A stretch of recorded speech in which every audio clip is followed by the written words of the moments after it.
Welcome back. Day 3 gave your agent hands it can trust, permission boundaries, sandboxing, an audit trail on every tool call. Today, we send that agent out onto the open web, where nothing is guaranteed. Servers time out, sites rate limit you, sessions get hijacked if you're careless. By the end of this lesson, you'll have a production-grade price monitoring agent built on the same resilience patterns that keep Netflix streaming and Amazon selling during their biggest traffic days. Quick orientation before we touch any code. We're still in Module 1, Enterprise Agent Architecture and Hardening, and this is Day 4 of 30. Yesterday, you built secure tool integration, permission boundaries, and sandboxing for tools your agent calls directly. Today, the target changes. Your agent is going out onto the open web, talking to servers you don't control that can be slow, flaky, or actively hostile. Here's the real problem. Most student and hobby projects work fine in a demo and then fall over the moment they hit real conditions. A handful of concurrent requests, one slow upstream service, a dropped connection, and the whole thing cascades into failure. Production systems don't get to assume a friendly network. Netflix doesn't stay up during peak hours because it has more servers than everyone else. It stays up because of resilience patterns, rate limiting, circuit breakers, graceful degradation. Amazon survives a flash sale the same way. Today, you're building a production-grade price monitoring agent using exactly those patterns. So it keeps working when a target site is slow, when you're running multiple instances of the same agent, and when something on the other end tries to feed it garbage. Here's the one picture to hold on to for the rest of this lesson. A circuit breaker is a state machine with exactly 3 states, and the entire pattern is about controlling the transitions between them. Closed is the normal state.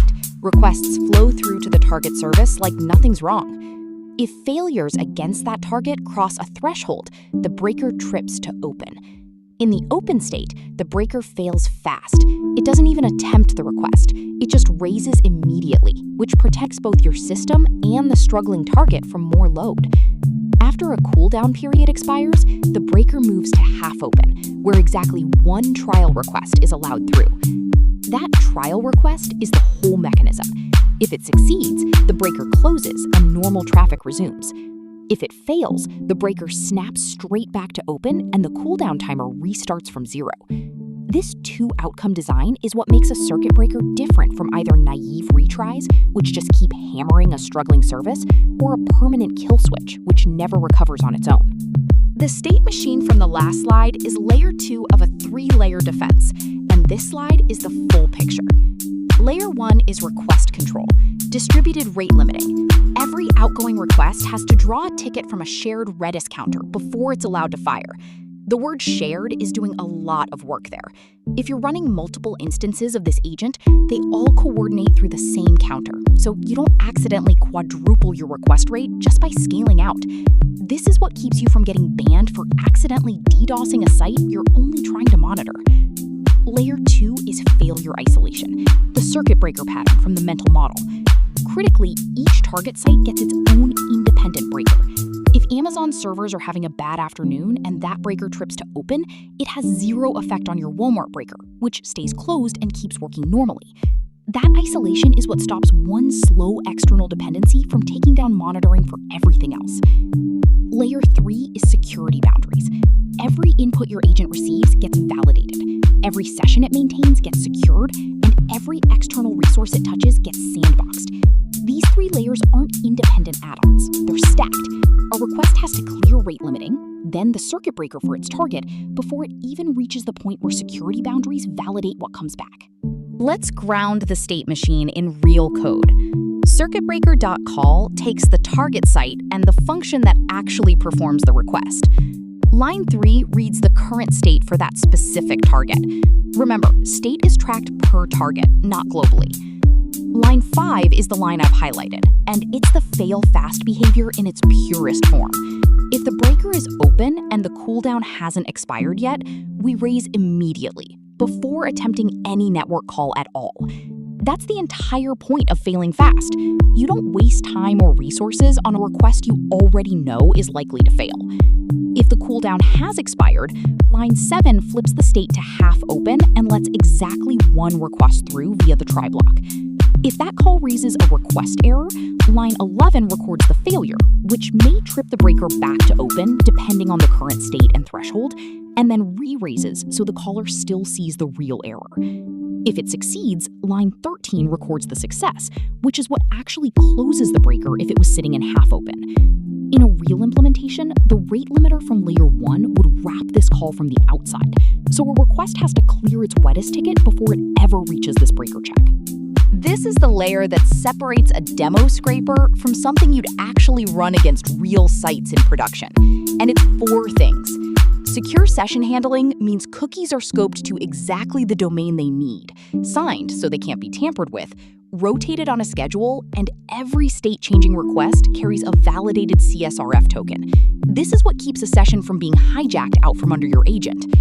Content parsing validation means the moment your agent gets HTML or JSON back from a target site, that content is treated as untrusted input, not as data you can trust just because it came from a familiar-looking response.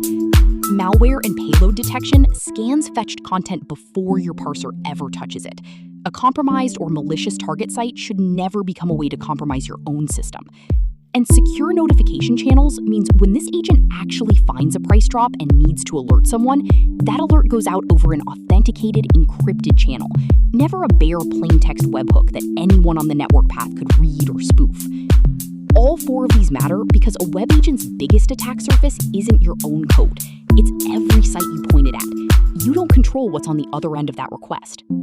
3 failure modes, and these are exactly the ones that show up when a demo scraper meets real production traffic. First, no coordinated rate limiting. It's easy to rate limit within a single process and think you're safe, but the moment you scale to multiple instances of the same agent, each one enforcing its own local limit, your actual request rate multiplies by however many instances you're running. Target sites notice, and you get banned before you even realize what happened. A shared Redis counter fixes this by enforcing one limit across every instance, not per instance. Second, one circuit breaker shared across every target site. This feels like it should be fine, but it means one slow or struggling site trips the breaker for everything, including target sites that are perfectly healthy. Per target breakers, which we saw in the code, isolate that failure to exactly the site causing the problem. Third, and this is the one with real security consequences, trusting parsed page content by default. If your agent treats whatever a target site returns as safe just because it parsed correctly as HTML or JSON, a malicious or compromised site can inject content specifically crafted to exploit your parser or something downstream of it. Validating and scanning content before anything downstream touches it is what closes that door.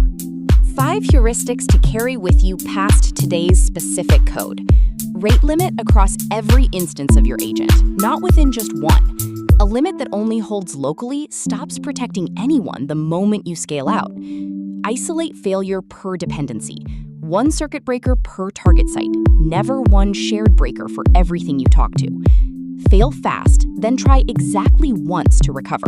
That's the half-open behavior, and it's what makes recovery automatic instead of something a human has to notice and fix manually. Never trust content just because it parsed successfully. Valid HTML or valid JSON is not the same claim as safe HTML or safe JSON, and treating them as equivalent is how a target site's problem becomes your problem. And resilience is layered, not a single fix. Request control, failure isolation, and security boundaries each stop a genuinely different kind of failure, and you need all 3, not just whichever one seems most urgent today. If you only take one of these with you, make it the second. Isolate failure per dependency.